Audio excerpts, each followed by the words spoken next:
अस्सलाम वालेकुम everyone, welcome to my YouTube channel. Hope so आप सब खैरियत से होंगे। तो आज हमारा जो है लास्ट लेवल है ऑर्गेनाइजेशन का, विच इज बायोस्फीयर। बायो का मतलब होता है लाइफ, स्फीयर मीन्स सर्कल यानी कुर्रा, यानी एक ऐसा सर्कल, एक ऐसा कुर्रा जहाँ पे लाइफ रहती है, उससे हम क्या कहते हैं? बायोस्फीयर। तो the area inhabited by living organisms is called biosphere, यानी वो एरिया जहाँ पे लिविंग ऑर्गेनिजम्स रहते हैं उसे हम क्या कहते हैं? बायोस्फीयर। अब बायोस्फीयर जो है सारी कम्युनिटीज को मिलाकर बायोस्फीयर बनती है। अब मैंने वर्ड यूज किया सारी कम्युनिटी, डिफरेंट कम्युनिटीज नहीं, सारी कम्युनिटी, क्योंकि डिफरेंट कम्युनिटीज में फिर ऐसा भी हो सकता है कि कुछ कम्युनिटी हो, कुछ कम्युनिटी ना हो। तो सारी कम्युनिटीज को मिलाकर एक बायोस्फीयर बनता है, जिसको हम क्या कहते हैं? Zone of life. इसको जोन ऑफ लाइफ इसलिए बोला जाता है क्योंकि यहाँ पे लाइफ रहती है। जैसे वो आपने वर्ड सुना होगा कंफर्ट जोन, यानी वो जोन जहाँ पे कंफर्ट हो। तो जोन ऑफ लाइफ यानी जहाँ पे लाइफ हो, यानी वो जोन जहाँ पे लाइफ पॉसिबल है, तो उसे हम क्या कहते हैं? बायोस्फीयर। और बायोस्फीयर बेसिकली देखें तो क्या है? हमारा अर्थ। ठीक है, हम स्पेस में डिफरेंट प्लैनेट्स को देखें तो उन्हें हम बायोस्फीयर नहीं कहते। क्यों नहीं कहते? वहां पे तो लाइफ होती ही नहीं है। डिफरेंट प्लैनेट्स भी तो होते हैं ना, लेकिन वो बायोस्फीयर नहीं होते। बायोस्फीयर सिर्फ हमारी अर्थ है जहां पे लाइफ पॉसिबल होती है, तो उसे हम कहते हैं biosphere. It constitutes all ecosystems. अब इसमें तमाम इकोसिस्टम्स पाए जाते हैं। अब इकोसिस्टम्स क्या होती है? बेसिकली मैंने जो है इकोलॉजी के बारे में बताया था, या इकोलॉजी भी छोड़े, हमने जो है ना एनवायरमेंटल बायोलॉजी पढ़ी थी ब्रांचेस ऑफ बायोलॉजी में। तो वहां पे हमने देखा कि ये वो ब्रांच है जहाँ पे हम लिविंग ऑर्गेनिजम्स का उनके एनवायरमेंट के साथ जो है रिलेशन को स्टडी करते हैं।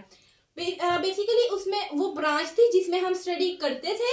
अब इकोसिस्टम का मतलब वो यह है कि ऑर्गेनिज्म का उनके एनवायरमेंट के साथ रिलेशन। ठीक है, ऑर्गेनिज्म का उनके एनवायरमेंट के साथ जो रिलेशन होता है उसे हम कहते हैं इकोसिस्टम। एनवायरमेंट कह रहे हैं, बुक में लिखा हुआ है कि abiotic components of environment. Abiotic मैंने कल बताया था कि ए का मतलब नहीं, बायोटिक मतलब लिविंग, यानी वो कंपोनेंट्स जो कि लिविंग नहीं होते। तो लिविंग ऑर्गेनिजम्स का अपने एबायोटिक कंपोनेंट्स ऑफ एनवायरनमेंट के साथ जो रिलेशन होता है उससे हम क्या कहते हैं? इकोसिस्टम। और अगर हमने उस रिलेशन को स्टडी करना हो तो वो किस ब्रांच में करते हैं? इकोलॉजी में या फिर एनवायरमेंटल बायोलॉजी में। तो ये कॉन्सेप्ट था। अब हमने ये देखना है कि ये कम्युनिटीज मिलके जो है ये एक बायोस्फीयर बनाती कैसे हैं, यानी एक सर्कल, ये कुर्रा बनाती कैसे हैं। आप देखें तो ये मैंने एक सर्कल बनाया हुआ है, ये लग तो नहीं रहा कि सर्कल है, बट ऐसे ही बना है मुझसे। तो एटमॉस्फेयर से देखें, ठीक है, ऊपर से एटमॉस्फेयर से यहाँ तक क्या आ गई? जमीन। तो एक ही क्या बन गया? यानी कि सर्कल का एक पार्ट बन गया। ठीक है, फिर यहाँ लैंड से नीचे ओशियन, यानी समंदरों की गहराई, वहां पे भी तो कम्युनिटीज होती हैं, वहां पे फिश होती हैं, प्लांट्स होते हैं, वहां पे भी a number of population, a number of communities होती हैं। तो यहाँ लैंड से ओशियन, तो सर्कल का ये एक और पार्ट बन गया। ठीक है, अब हम यहाँ ओशियन से दोबारा लैंड की तरफ जाएं और लैंड से फिर एटमॉस्फेयर, तो बेसिकली एक पूरा सर्कल बन गया है। ठीक है, जहाँ पे अब लैंड की कम्युनिटी, अब लैंड में कौन कौन सी कम्युनिटीज होती हैं? अब लैंड में जैसे कम्युनिटी कैसे बनती है? जैसे ह्यूमंस होते हैं, साथ में एनिमल्स भी होते हैं, साथ में प्लांट्स भी होते हैं, डिफरेंट पॉपुलेशन होती है एनिमल्स की, डिफरेंट पॉपुलेशन होती है प्लांट्स की। तो इस तरह लैंड में कम्युनिटी बन गई। फिर ओशियन में, समंदर की गहराइयों में जो है कम्युनिटी बनती होती है कि वहाँ पे डिफरेंट फिश होती है, उनकी पॉपुलेशन, डिफरेंट शार्क्स, उनकी पॉपुलेशन, वहाँ पे कम्युनिटी बन गई। ठीक है, इसी तरह एटमॉस्फेयर में। तो इस तरह देखा जाए, इसको अगर हम नोट करें तो ये एक सर्कल बन जाता है, और इस सर्कल, इस स्फीयर को हम क्या कहते हैं? बायोस्फीयर। और ये याद रखने कि बायोस्फीयर हम सिर्फ अर्थ को ही कहते हैं, बाकी किसी प्लेनेट को हम बायोस्फीयर नहीं कहेंगे।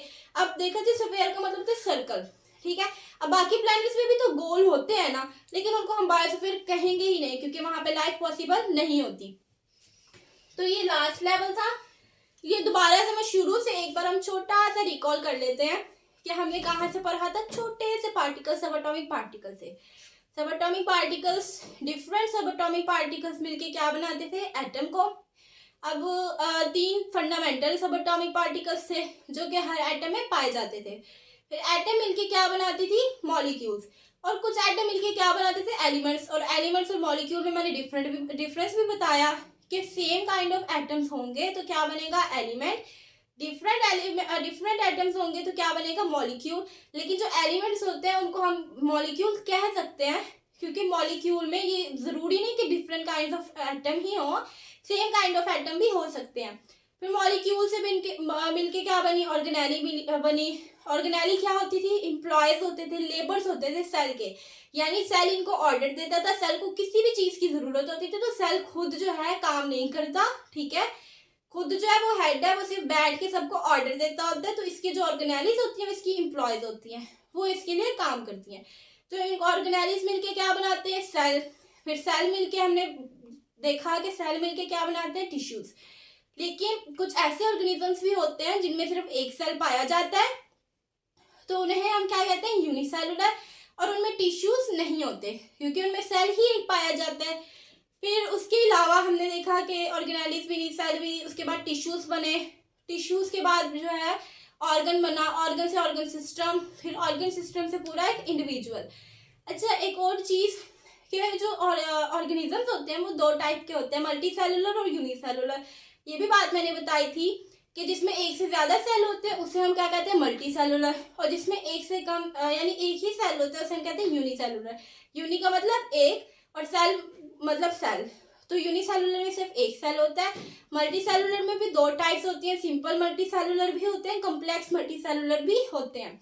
कम्प्लेक्स यानी जिसमें पेचीदगी हो, जैसे ह्यूमंस हैं उनमें बहुत सारे सेल्स होते हैं। कुछ सिंपल भी होते हैं, सिंपल सेलुलर भी होते हैं, सिंपल मल्टी सेलुलर।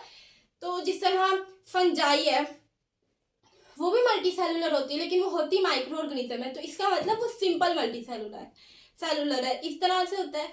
फिर ऑर्गन सिस्टम मिलके क्या बनाती है, इंडिविजुअल। इंडिविजुअल यानी पूरा एक फर्द।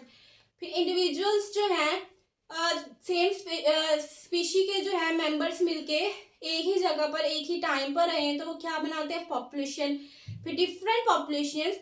अब ये चीज भी याद रखनी, बार बार बता रही हूँ कि सेम स्पीशीज, इसको मैंने याद करने का तरीका भी बताया था कि पॉपुलेशन में हम वर्ड यूज करते हैं स्पीशी। तो स्पीशी लफ्ज जो है वो स्टार्ट होता है एस से, तो यहाँ पे आपने समझ जाना है कि यहाँ पे हमने वर्ड यूज करना है सेम। तो पॉपुलेशन का याद हो गया कि सेम यूज करना है, तो डेफिनेटली हमने कम्युनिटी में डिफरेंट वर्ड यूज कर देना है।